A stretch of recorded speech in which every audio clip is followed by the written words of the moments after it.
Hello student, in today's video lecture we are going to discuss a very important topic and the name of the topic is phase. तो ये phase क्या होता है, phase का importance क्या है, ये सभी बातें हम इस टॉपिक के अंदर डिस्कस करने वाले हैं. ठीक है, टॉपिक टेक्स्ट बुक के अंदर जैसे एक्सप्लेन किया है, जो कुछ भी एक्सप्लेन किया है वो तो मैं आपके साथ डिस्कस करने ही वाला हूँ, बट उसके एडिशन में टॉपिक को अच्छे से समझाने के लिए कुछ और भी मैं आपके साथ डिस्कस करूंगा. ठीक है, so let us discuss the topic of phase. Okay, now student, we have discuss the equation of a simple harmonic motion. तो क्या इक्वेशन था एसएचएम का, वो मैं यहां पर एक बार लिख देता हूं. Equation of simple harmonic motion is xt is equal to a cos omega t plus phi. तो स्टूडेंट, ये जो इक्वेशन 1 है that is the equation of a simple harmonic motion, जो कि मैंने आपको आगे एक्सप्लेन किया था. इस इक्वेशन के अंदर ये जो xt है, ठीक है, it is what, it is the displacement of the oscillator at time t. ये कोई x मल्टीप्लाई बाय t नहीं है. यहां पर अगर हम t नहीं भी लिखते हैं तो भी चलेगा. ठीक है, बट ये सिर्फ इतना बताता है कि जो डिस्प्लेसमेंट है, x इज द डिस्प्लेसमेंट, वो टाइम पर डिपेंड करता है. a is the amplitude, this is cos omega t plus five. तो स्टूडेंट, ये जो है omega t plus five, this is known as the argument of cosine function. मैं यहां पर लिख देता हूं कि theta is equal to omega t plus five is argument. अब आर्ग्यूमेंट मतलब क्या?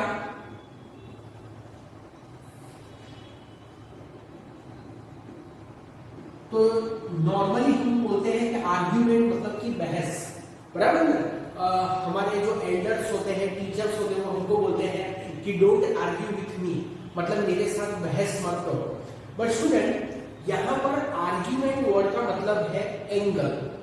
आर्ग्यूमेंट का मतलब क्या? एंगल. मतलब कोसाइन के साथ जो होता है आप उसको बोल सकते हो आर्ग्यूमेंट ऑफ कोसाइन फंक्शन. ठीक है, तो यहां पर ये जो omega T plus five is the argument of the cosine function and it is known as the phase of SHM at time t. ठीक है, it is phase of SHM at time t.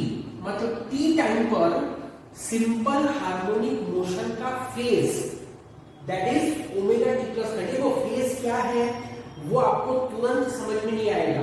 जब आप पूरा topic discuss कर लोगे, मतलब पूरा topic आप समझ लोगे मेरे से, तब जाके आपको समझ में आएगा कि फेज एग्जैक्टली होता क्या है. ठीक है, ओके.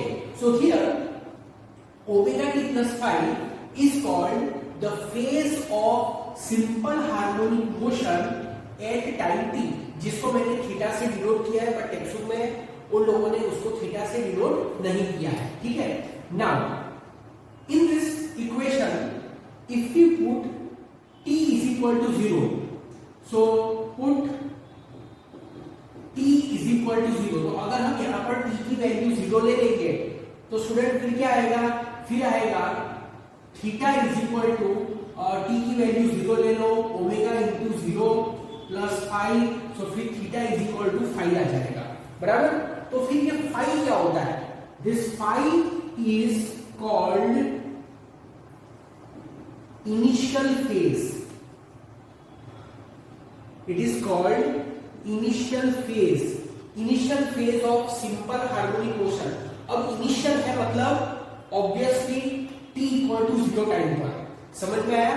तो five is called initial phase of SHM.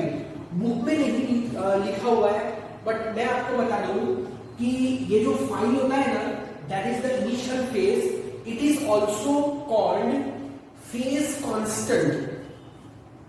It is also called phase constant. जो इनिशियल फेज होता है उसको कहते हैं phase constant, and it is also known as epoch. Book में नहीं है epoch. Is that clear? Okay. अब स्टूडेंट, ये जो फेज होता है उसका इंपॉर्टेंस क्या है?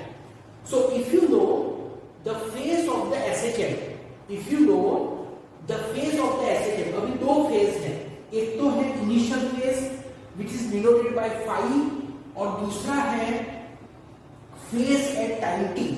तो इन दोनों से इंफॉर्मेशन हमको क्या मिलती है? That is not explain in the book.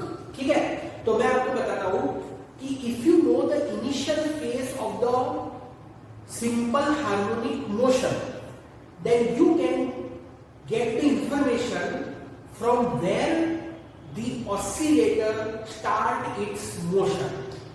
देखो, मैं बोर्ड के ऊपर नहीं लिख रहा हूं, तो मैं आपको बोलूंगा और आप लोग अपने नोटबुक के अंदर इसको नोट करेंगे। ठीक है, so please write down initial phase bracket में five gives the information from where the oscillator start its motion. मतलब ऑसिलेटर अपनी मोशन कहां से शुरू करता है। ठीक है, ऑसिलेटर अलग अलग पॉइंट से अपनी मोशन शुरू कर सकता है। फॉर एग्जांपल, मीन पॉइंट से मोशन शुरू कर सकता है, लोअर एक्सट्रीमम से शुरू कर सकता है, अपर एक्सट्रीमम से शुरू कर सकता है। सो ऑसिलेटर अपनी मोशन कहां से शुरू करता है, so that information we can obtain by knowing its initial phase. समझ में आया आपको? ठीक है। फिर ये जो ओमेगा टी प्लस फाइव होता है, that is the phase of the oscillator at time t, उसका क्या इंपॉर्टेंस है? So if you know, okay, you please write, by knowing the phase of the oscillator at time t, we can get the information about position, comma velocity and acceleration of SHM at a given time.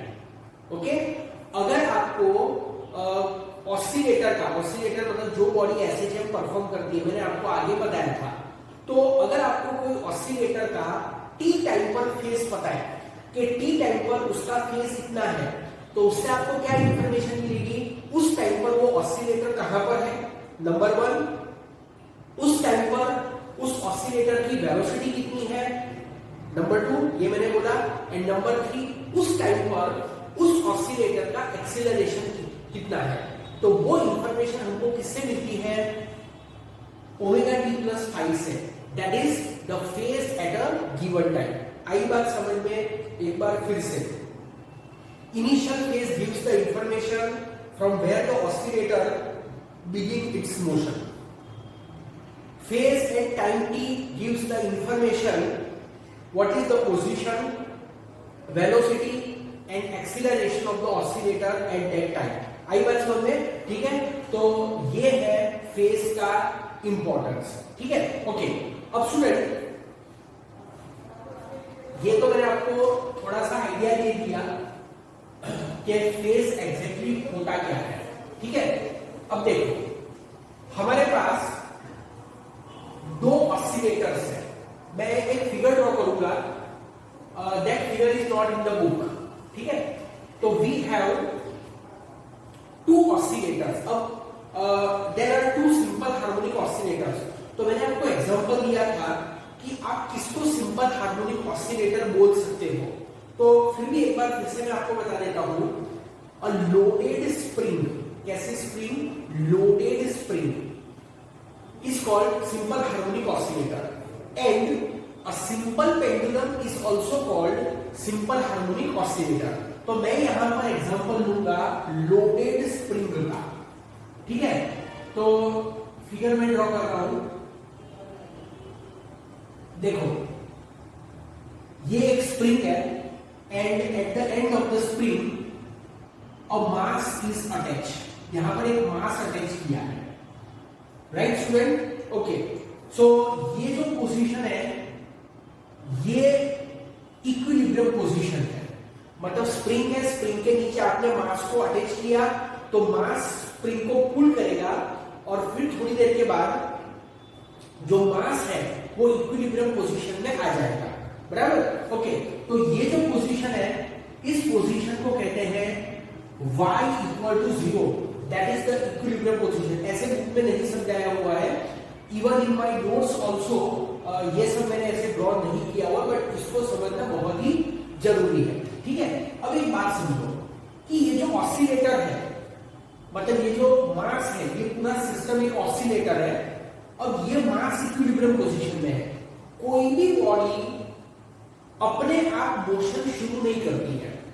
If you want to initiate the motion, अगर हमको motion को शुरू करवाना है तो फिर force तो apply करना पड़ेगा।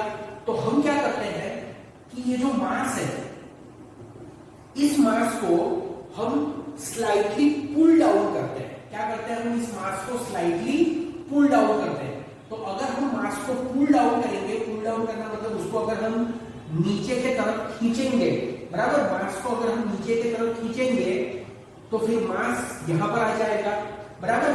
तो ये जो है the displacement which you have given to the mass from its equilibrium position, इसको कहते हैं उसका एम्पलीट्यूड। क्या कहते हैं उसको, एम्पलीट्यूड। मतलब कि अगर आप इस पॉइंट से इसको रिलीज करोगे, if you release it from this point then it will oscillate like this. आप लोगों ने शायद प्रैक्टिकल किया होगा, बराबर। तो अगर आप इस मास को पुल करते हो फ्रॉम द इक्विलिब्रियम पोजीशन और आप जहां तक पुल करते हो उस डिस्टेंस को क्या कहते हैं, उसका एम्पलीट्यूड कहते हैं, बराबर। तो ये जो मास है इसको हमने a जितना पुल डाउन किया and we have release, then what will happen, this mass will begin to oscillate. Mass क्या करेगा, mass will begin to oscillate, mass ऐसे ऑसिलेट करना शुरू करेगा और ये उसकी मीन पोजीशन है। तो जब वो ऐसे ऑसिलेट करेगा, when it will oscillate like this, it will go down the mean position by the amount A. It will go down the mean position by the amount A. मतलब mean position से A जितना नीचे जाएगा और फिर वो ऊपर भी जाएगा, तो कितना ऊपर जाएगा, अगेन वो A जितना ही ऊपर जाएगा, मतलब वो यहां तक जाएगा, ठीक है। ये जस्ट मैंने आपको थोड़ा सा एडिशनल में आपको समझा रहा हूं। So remember this point, if the body is in the equilibrium position and if you pull it downward by 5 centimeter, so it will execute SHA. So it will go 5 centimeter on either side of mean position.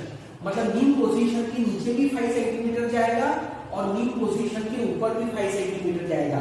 तो ये जो 5 centimetre है ना, वो 5 centimetre क्या हुआ, उसका amplitude हुआ। तो यहां पर मैं ऐसे 5 नहीं ले रहा हूं, अननोन के फॉर्म में ले रहा हूं, तो एम्पलीट्यूड को ए से डिनोट करते हैं। समझ में आया आपको ये, ठीक है।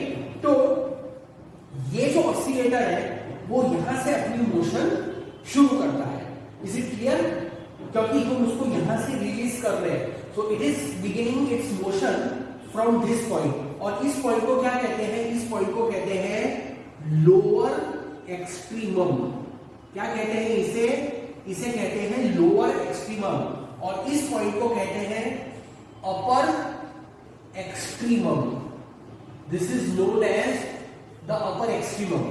एंड इसको क्या कहते हैं वो तो आपको पता ही है, इसको कहते हैं इक्विलिब्रियम पॉइंट। इसको क्या कहते हैं, equilibrium. Equilibrium is a long word, तो इसके लिए मैं मोस्टली मैं मीन लिखता हूं, मीन पोजीशन। बट आपको याद रखना चाहिए कि it is also known as the equilibrium position. तो बात आपको समझ में आ गई स्टूडेंट कि एक स्प्रिंग है, स्प्रिंग के लोअर एंड पर एक मास m अटैच है। ये मास m स्टेशनरी पोजीशन में है, that is known as the equilibrium position. याद है मैंने आपको बताया था आगे कि जब भी बॉडी इक्विलिब्रियम पोजीशन पर होती है तो उसके ऊपर रिजल्टेंट फोर्स 0 होता है and it is at the rest position. From the equilibrium position if you displace the body then the body begin to perform SHM। वो आपको याद है मैंने बताया था, एक मोल होता है, मोल मतलब वो कटोरा होता है, कटोरे के अंदर एक मार्बल है।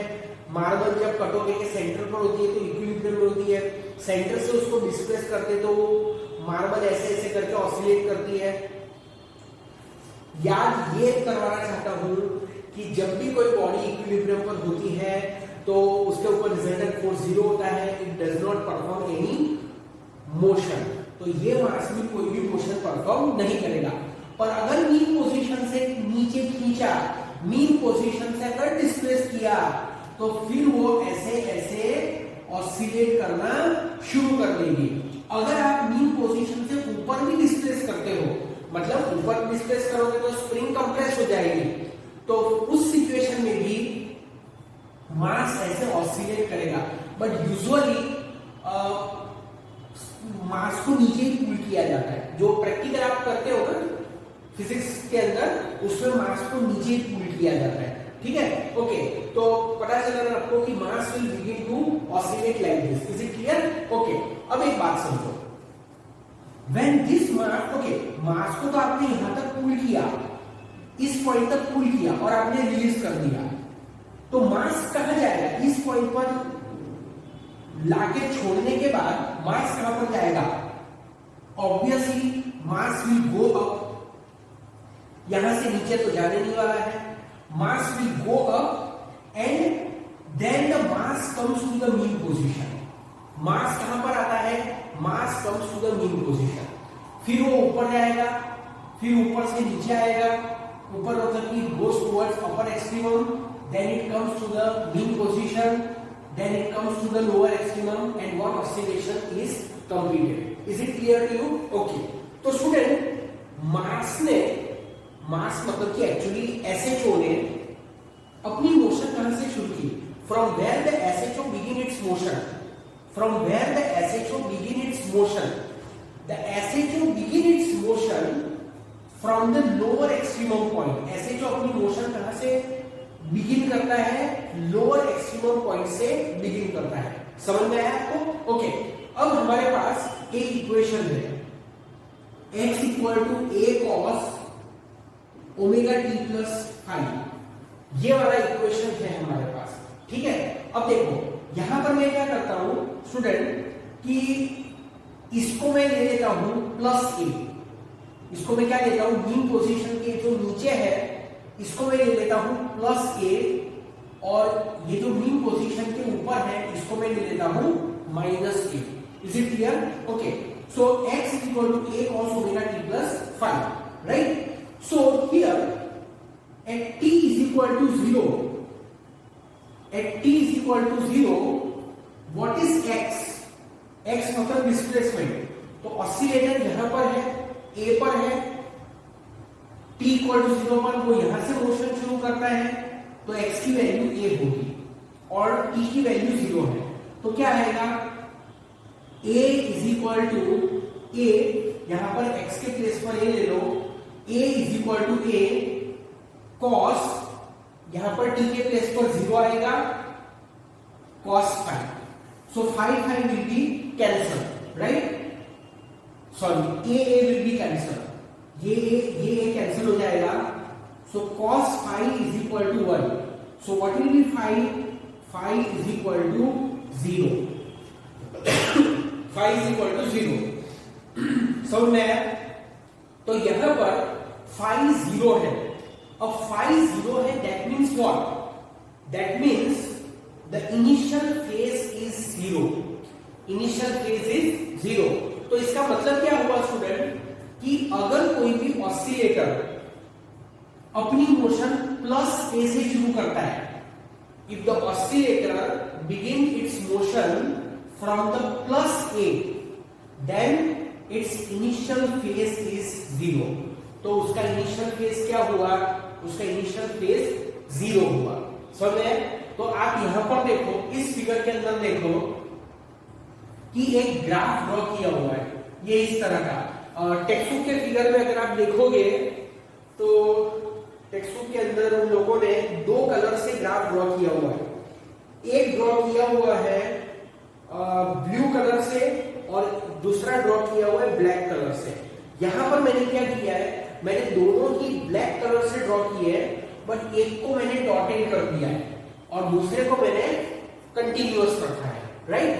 तो ये जो कंटिन्यूअस वाला है, कंटिन्यूअस वाला मतलब कि ये वाला, this one, so for continuous I have written phi is equal to 0. For continuous I have written phi is equal to 0. तो वो जो कंटिन्यूअस वाला है उसमें देखो जीरो टाइम पर उसका डिस्प्लेसमेंट क्या है, at zero time its displacement is a. तो जीरो टाइम पर उसका डिस्प्लेसमेंट a है, मैंने इस लोकेशन को प्लस a लिया है, इस लोकेशन को माइनस a मैंने लिया है, ठीक है। तो जो बॉडी है, जो SHO है, वो अपनी मोशन यहां से शुरू करता है, मैंने उसको यहां से पुल किया और इस पॉइंट से उसको रिलीज किया, so it begin its motion from this location, so this location is plus a, so it t is equal to 0, x is equal to plus a, इसमें मैंने वैल्यू सब्स्टिट्यूट कर दी, so I got phi is equal to 0. So what does it mean? The initial phase of the SHO is 0. The initial phase of the SHO is 0. आई बात समझ में? ठीक है। अब यहां पर एक और ग्राफ है, आप देखो, there is one more graph, ये रहा, ये वाला ग्राफ, डॉटेड वाला। अब ये जो डॉटेड वाला ग्राफ है ना, इसको आप थोड़ा अच्छे से समझो कि जीरो टाइम पर ये जो है, अब ये बुक में नहीं दिया हुआ है कितना है, बराबर, तो मैं आपको बता रहा हूं, सो प्लीज बिलीव मी, जो मैं आपको बता रहा हूं कि this is a by root two. ये कितना है, ये जो लोकेशन है वो है a बाय रूट टू। अगर आप 1 बाय रूट टू करोगे ना, तो 1 बाय रूट टू कम्स 0.707, 0.707, तो ये पूरा है 1a, यहां से लेके यहां तक कितना 1a, और यहां से लेके यहां तक 0.707a, 1/√2 is 0.707, तो ये जो है this is 0.707a, a by √2 means 0.707, okay। तो again I use this equation, x equal to a cos omega t plus phi, so क्या आएगा, देखो यहां पर x के प्लेस पर आएगा a by √2, a by √2 is equal to a cos phi, right? a will be cancelled, so 1 by √2 is equal to cos phi, और आपको पता होगा स्टूडेंट कि cos 45 degree is 1 by √2, but यहां पर मैं 45 नहीं लिखूंगा, I will write pi by 4. What I will write? I will write pi by 4. Pi by 4 radian, degree में लिखना है तो 45 डिग्री, रेडियन में लिखना है तो pi by 4 radian. You must know this कि डिग्री में वैल्यू क्या होती है, रेडियन में क्या होती है, बराबर। तो आपको जैसे पता होगा कि 90 डिग्री लिख सकते हैं, और रेडियन में लिखना है तो पाई बाय 2 रेडियन लिखते हैं, बराबर। ये शायद मैंने सेकंड चैप्टर में समझाया होगा। सो cos phi is equal to 1 by √2, तो phi is equal to 45 degree, and अगर रेडियन में लिखना है तो phi is equal to pi by 4. Is it clear? Okay. अब यहां पर बुक में अगर आप देखोगे, if you see in the book what they have done, यहां पर उन्होंने लिखा है माइनस, मुझे याद था कि वहां पर माइनस है, मैंने इंटेंशनली वहां पर प्लस पाई बाय 4 लिखा था, ठीक है। So there it is minus pi by 4. So actually it is phi is equal to pi by 4, but there it is written phi is equal to minus pi by 4. तो इसका मतलब क्या है, ठीक है। तो आप देखो, in this figure there are two SHM shown. There are graph of two SHM. ये जो फिगर है, ये एक ही फिगर के अंदर दो SHM के ग्राफ है। Both the SHM are having the same amplitude. दोनों SHM के एम्पलीट्यूड सेम है। मतलब कौन सी SHM? ये कंटिन्यूअस लाइन वाली SHM एंड डॉटेड लाइन वाली SHM। आप देखो, ये जितना नीचे जाता है यही डॉटेड वाला भी उतना ही नीचे जाता है, बराबर। So here also you see the maximum displacement of both the SHM is same. So the amplitude of both the SHM is same, but the phase is different. Their initial phase are different. I repeat the point. The amplitude of both the SHM are same. The amplitude of both the SHM are same, but their initial phase is different. I repeat once again.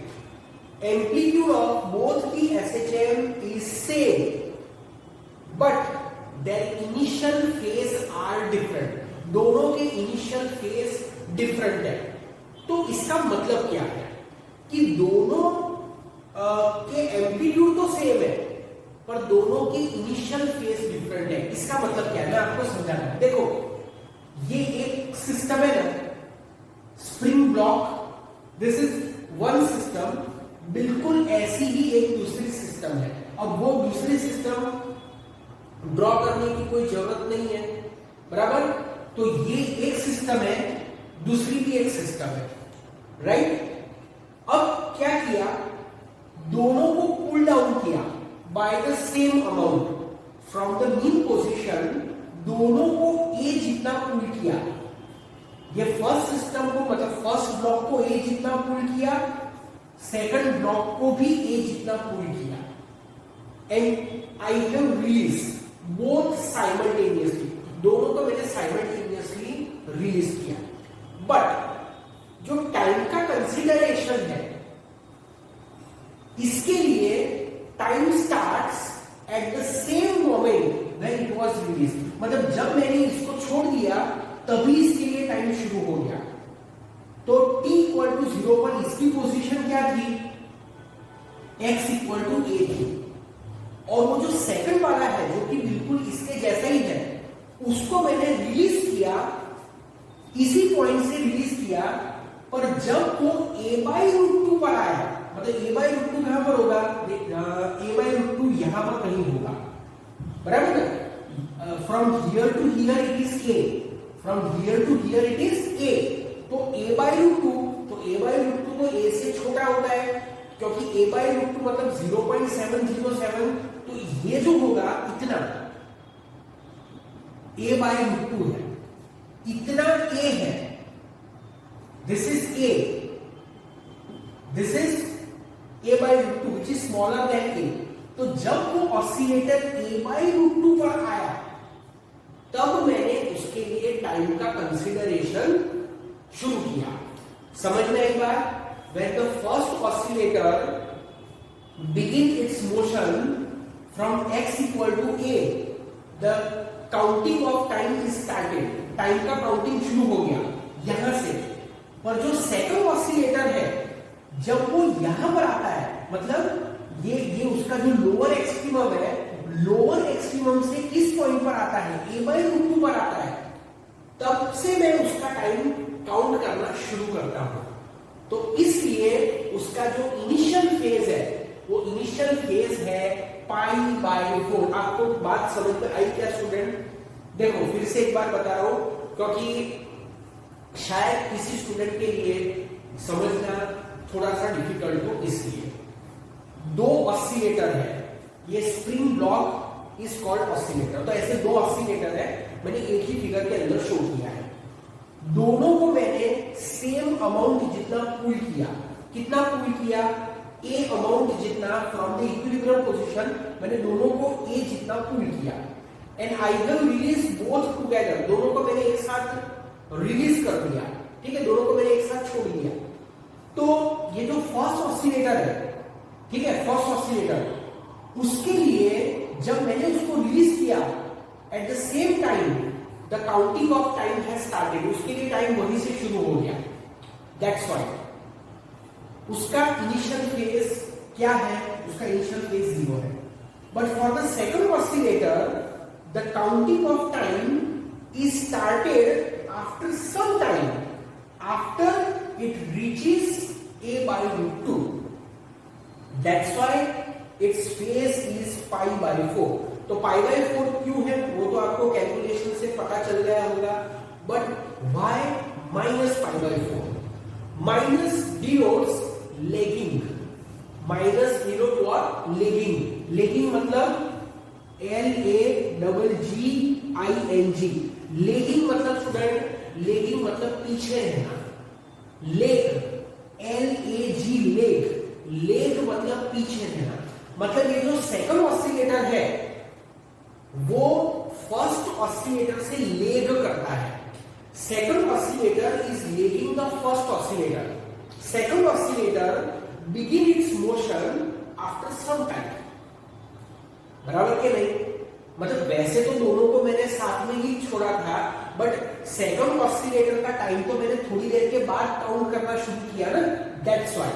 ठीक है, तो second oscillator begin its motion after some time, ऐसा बोल सकते हैं। ऐसा actually है नहीं यहाँ पर, इस पर्टिकुलर सिचुएशन में दोनों ब्लॉक को मैंने साथ में ही छोड़ा हुआ है, बराबर। अगर कोई ऐसा बोलेगा कि सर आपने उसको a/√2 से ही छोड़ा है, तो स्टूडेंट ये एकदम इलॉजिकल होगा बोलना, क्योंकि अगर मैं उसको a/√2 से छोड़ूंगा तो फिर वो a तक कभी जाएगा ही नहीं ना, तो फिर उसका एम्पलीट्यूड a कैसे हो सकता है? It's amplitude can not be a। तो ये सब मैं बहुत डिटेल में आपके साथ बात कर रहा हूँ, बुक में ऐसा सब नहीं दिया हुआ है, ठीक है। तो आपको बात समझ में आ गई कि the first oscillator begin its motion from the lower extremum point when it is released at the same moment counting of time has started. For the second oscillator, the counting of time is started when it comes to a/√2. Is it clear to you? ठीक है, okay. तो इस type की situation है। तो ये जो second oscillator है वो फर्स्ट ऑसिलेटर से हमेशा पीछे रहेगा। Second oscillator will always leg the first oscillator. मतलब कहने का मतलब ये है कि जो सेकंड ऑसिलेटर है वो फर्स्ट ऑसिलेटर के हमेशा बाद में एक ऑसिलेशन कंप्लीट करेगा। First oscillator complete its first oscillation before and the second oscillator complete its first oscillation after. तो second oscillator complete its first oscillation after, that's why it is lagging, इसलिए वो पीछे है। समझ में? तो इसलिए यहां पर -π/4 साइन है। Is it clear to you? ठीक है, तो आई होप कि आपको ये इतना समझ में आया होगा, ठीक है। लिखना आपको बिल्कुल टेक्स्ट बुक के अकॉर्डिंग, समझने में आपको ये समझना है।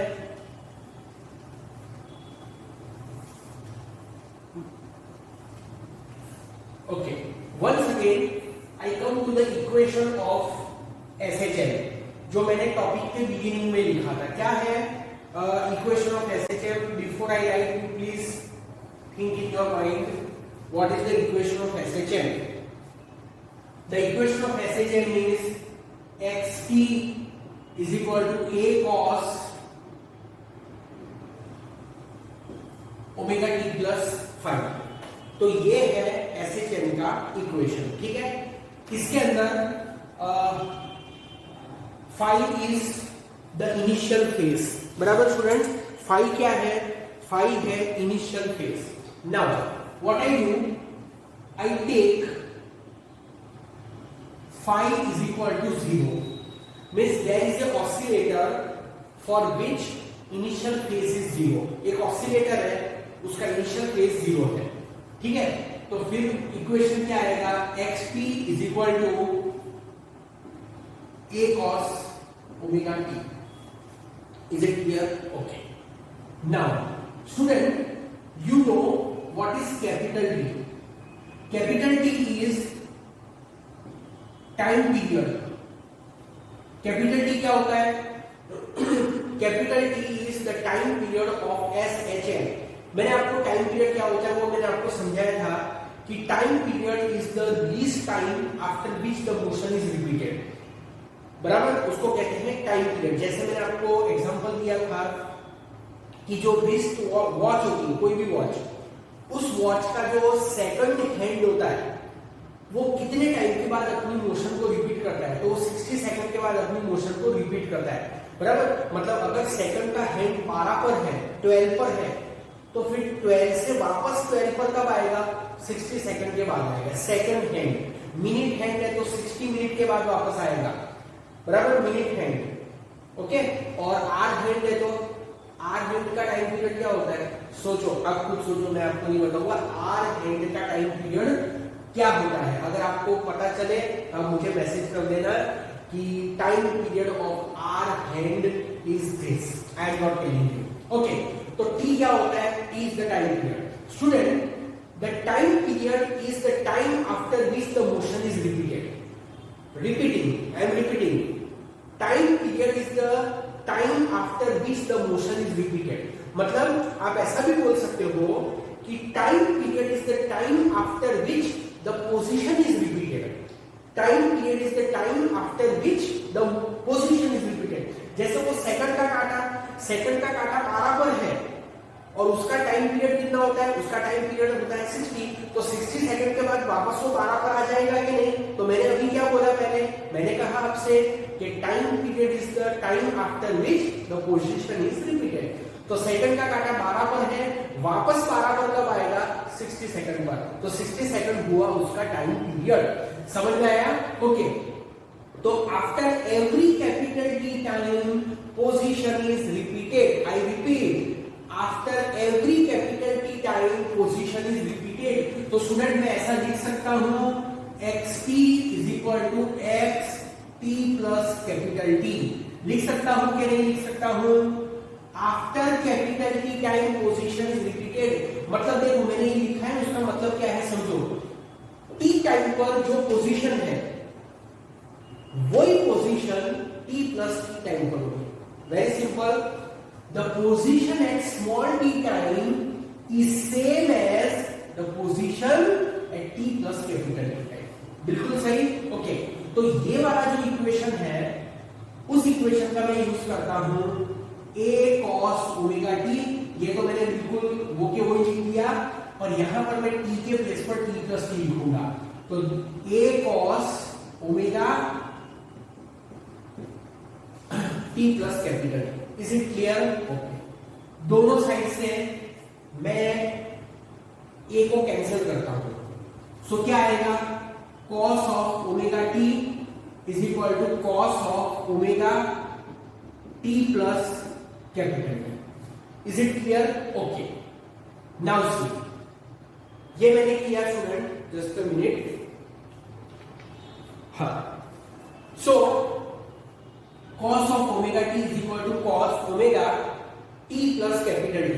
Okay, now what I am doing, you see here, omega t plus 2 pi is equal to omega t plus capital T.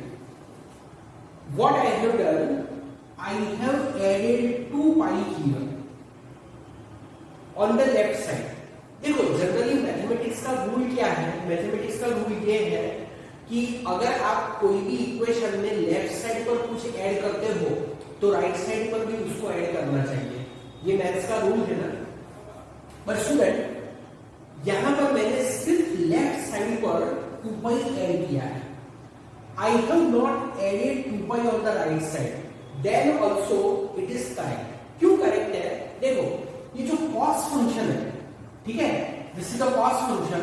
Okay, एक मिनट में जरा एक स्टेप एक्स्ट्रा लिखता हूं मैं, तो आपको मैं थोड़ा अच्छे से समझा पाऊंगा। Cos omega T plus 2 pi is equal to cos omega T plus capital T, ठीक है।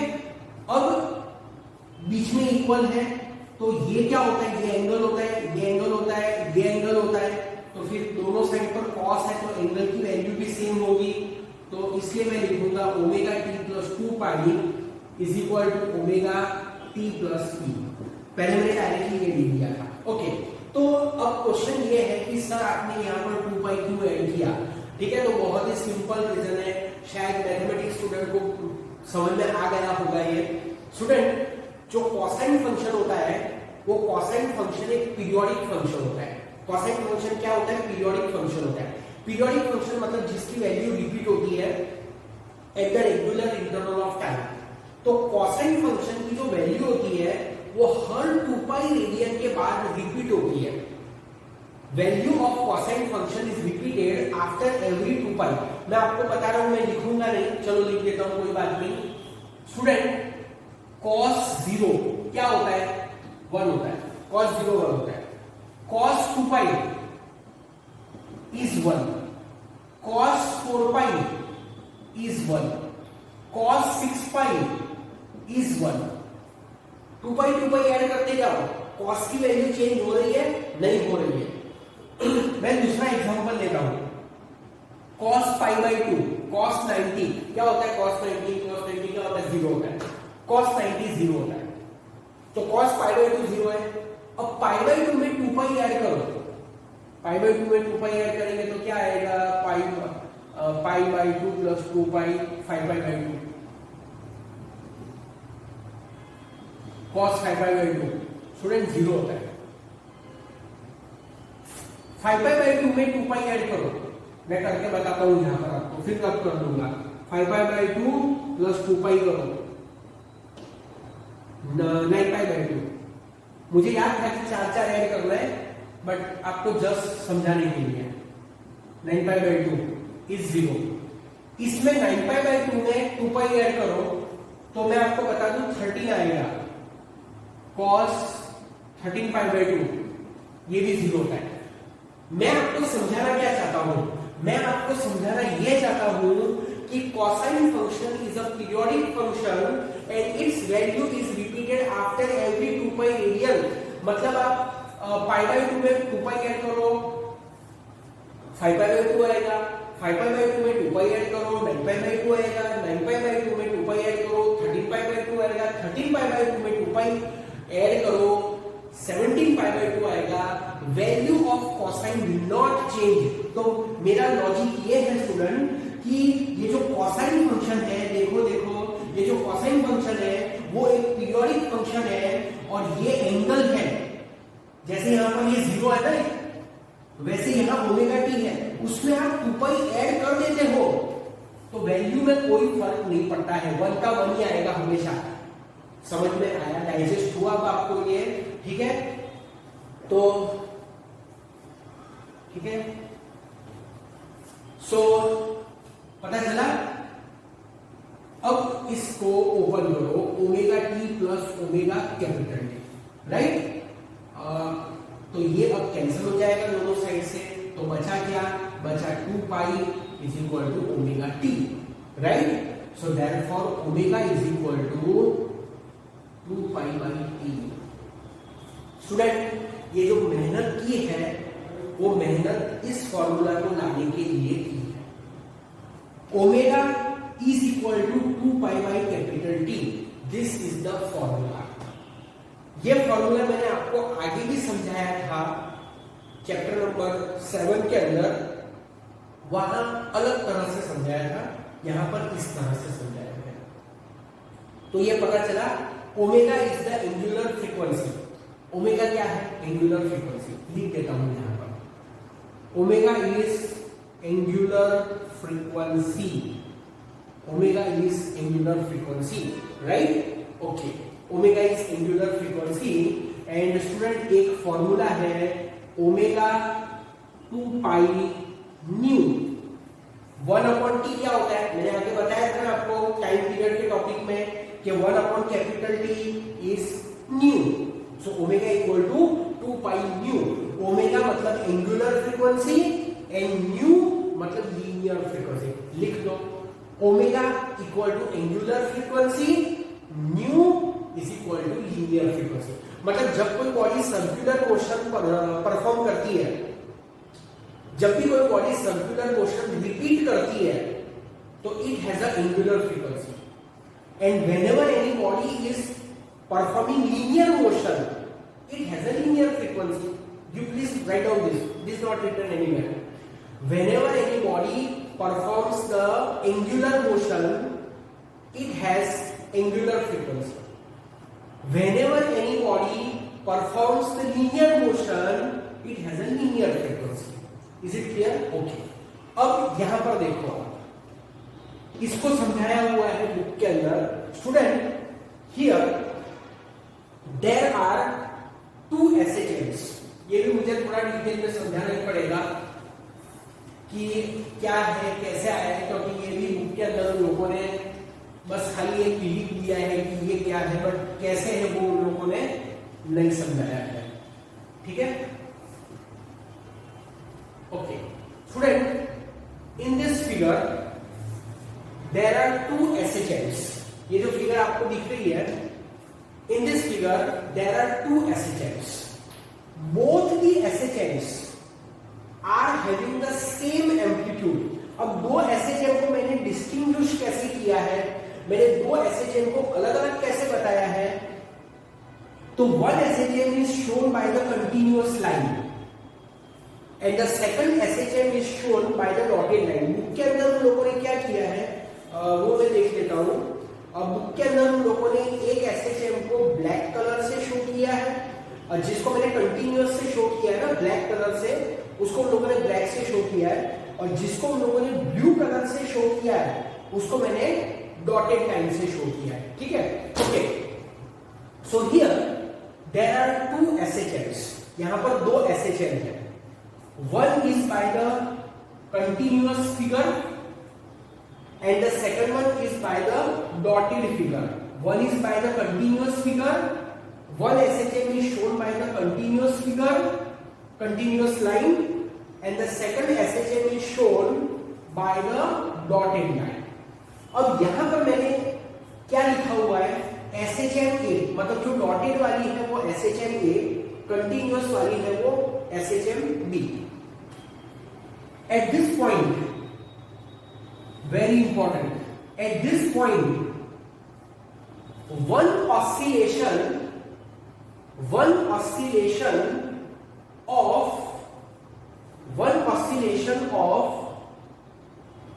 SHM B is completed. At this point one oscillation of SHM B is completed, and at this point एक second,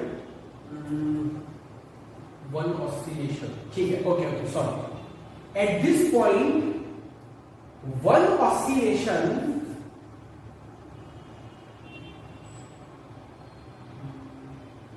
एक minute, मैं थोड़ा सा एक बार खुद doubt clear कर लेता हूं स्टूडेंट. डॉटेड वाले का एक ऑसिलेशन हो रहा है. डॉटेड वाला मतलब ये डॉटेड है, दिस इज डॉटेड, और कंटिन्यूअस मतलब बी. ठीक है? Okay, at this point one oscillation of SHM A is completed. At this point one oscillation of SHM A. SHM A मतलब कौन सी? डॉटेड. चलो देखो, डॉटेड मतलब A, कंटिन्यूअस मतलब B. समझ आया? तो at this point one oscillation of कौन सा SHM? One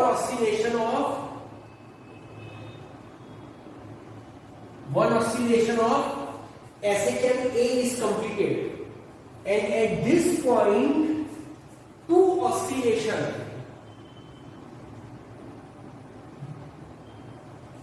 of SHM B is completed.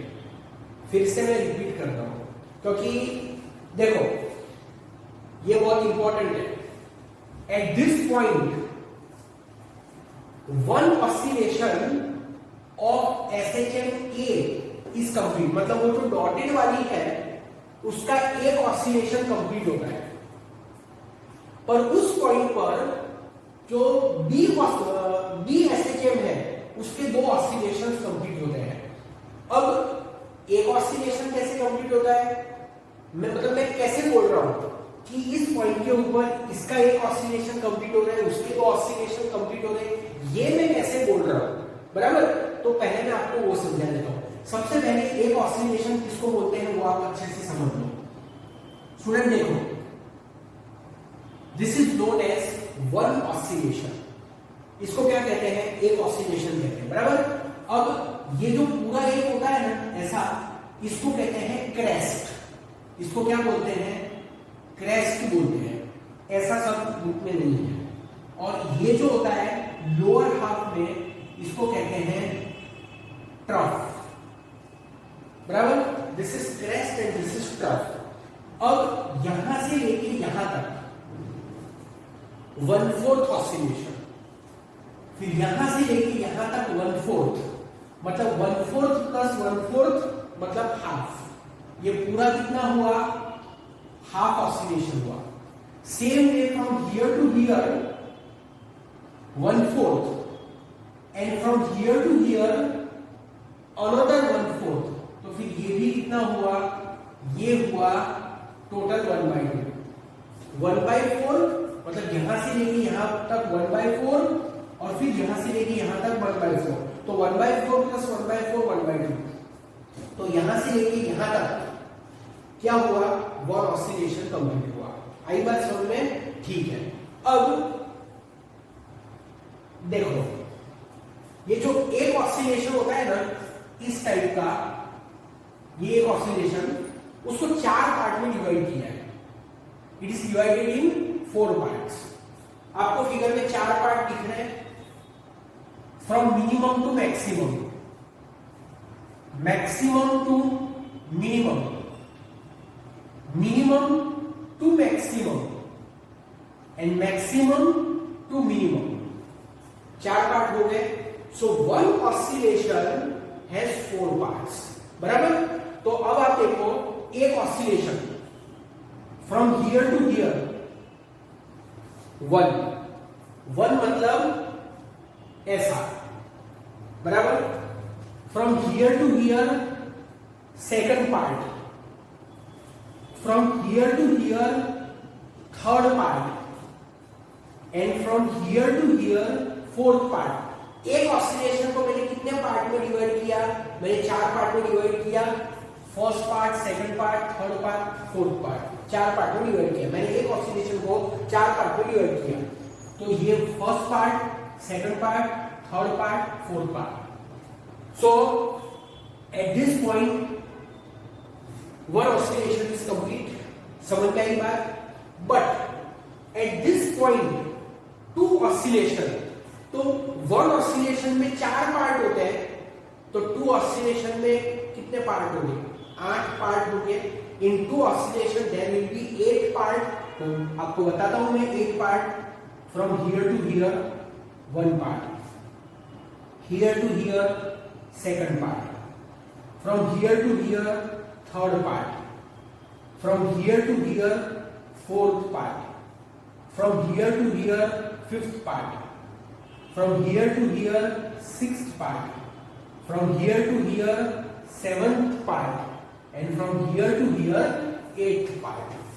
Is that clear? Okay. So what I am telling, सुनना बात को ध्यान से। The time in which first oscillator complete one oscillation. Okay, थोड़ा मैं लिख के बताता हूं तो आपको अच्छे से समझ में आएगा।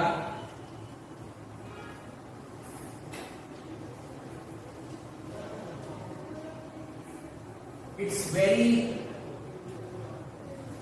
Important to understand, not important from your exam point of view, but समझना बहुत ही जरूरी है। ठीक है, देखो, डॉटेड लाइन वाला ए, कंटिन्यूअस लाइन वाला बी, ठीक है, अप टू दिस पॉइंट। तो इस पॉइंट को मैं ले लेता हूं टी टाइम, बराबर। So in time T, number 1 oscillator, कौन सा ऑसिलेटर? ऑसिलेटर ए मतलब डॉटेड वाला। In time T oscillator A completes one oscillation.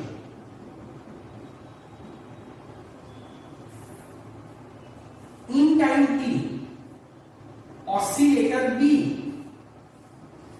completes two oscillation. यही तो मैंने आपको समझाया कि t टाइम तक जो डॉटेड लाइन वाला ऑसिलेटर है वो एक ऑसिलेशन कंप्लीट करता है, बट टी टाइम तक जो कंटिन्यूअस लाइन वाला ऑसिलेटर है वो दो ऑसिलेशंस कंप्लीट करता है। आई बात समझ में? ओके, दोनों के एम्पलीट्यूड सेम है। अब student, how is that possible? अच्छा, एक दूसरी बात मैं आपको समझा रहा हूं। तो यहां पर टी टाइम में जो ऑसिलेटर ए है वो एक ही ऑसिलेशन कंप्लीट करता है, बराबर, और उतने ही टाइम में ऑसिलेटर बी दो ऑसिलेशन कंप्लीट कर लेता है। समय टी टाइम में oscillator A complete one oscillation, in same time oscillator B complete two oscillation, मतलब ऑसिलेटर बी डबल ऑसिलेशंस करता है, oscillator B complete double oscillation. तो हम ऐसा बोल सकते हैं कि नहीं कि frequency of oscillator B is double then the frequency of oscillator A. मैं लिख देता हूं, ये बुक में लिखा हुआ है, आप चेक कर सकते हो। Frequency of oscillator B is twice, double के जगह में ट्वाइस लिखता हूं। Frequency of oscillator B is twice then frequency of, अगर मैं सीधा सीधा यही लिख देता ना तो 101% आपको समझ में नहीं आता। इसलिए टेक्स्ट बुक के अंदर जो लिखा होता है उसको बहुत डिटेल में डिस्कस करना पड़ता है, तभी जाके स्टूडेंट को ये चीज समझ में आती है, बराबर। कभी कभी एक्सप्लेनेशन इतना लॉन्ग हो जाता है कि मुझे मतलब पढ़ाते पढ़ाते ऐसे फील होने लगता है, अरे यार स्टूडेंट कंटाल तो नहीं रहे होंगे कि ये सर क्या मतलब इतना लंबा लंबा बोल रहे हैं। बट फिर एक्सप्लेन करते करते मतलब मुझे ऐसा लगता है कि नहीं, मैंने ठीक से समझा दिया है वो, तब जाके थोड़ा लगता है कि नहीं ठीक है, स्टूडेंट भी उसको समझ जाएंगे। ओके, क्योंकि कोई भी चीज को डायरेक्टली बोल दो, बुक में लिखी हुई है बस उसको बोल दो, स्टूडेंट ऑलवेज गेट्स कंफ्यूज। इसलिए मैं कोशिश हमेशा ये करता हूं कि मैं उसको थोड़ा सा मतलब उसका पोस्टमार्टम करके आपके सामने रखूं कि ये है क्या। अदरवाइज बोलने में तो बस एक लाइन बोल दी, ये बोल दिया, बात खत्म हो गई, बट फिर स्टूडेंट को डाउट आएगा।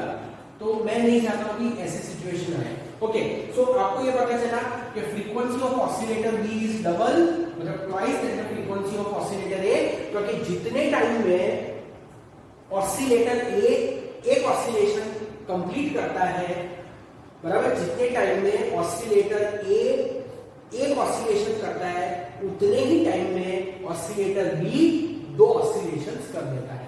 समय स्टूडेंट आपको पता है कि time period and frequency are inverse, आपको ये फॉर्मूला याद तो होगा ही।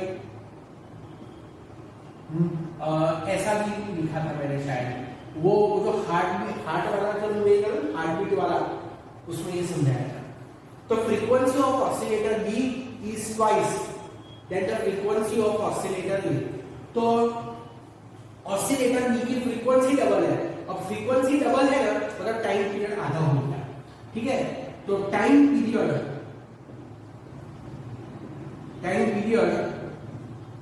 Of oscillator B is half, twice का इनवर्स हाफ, बराबर ना।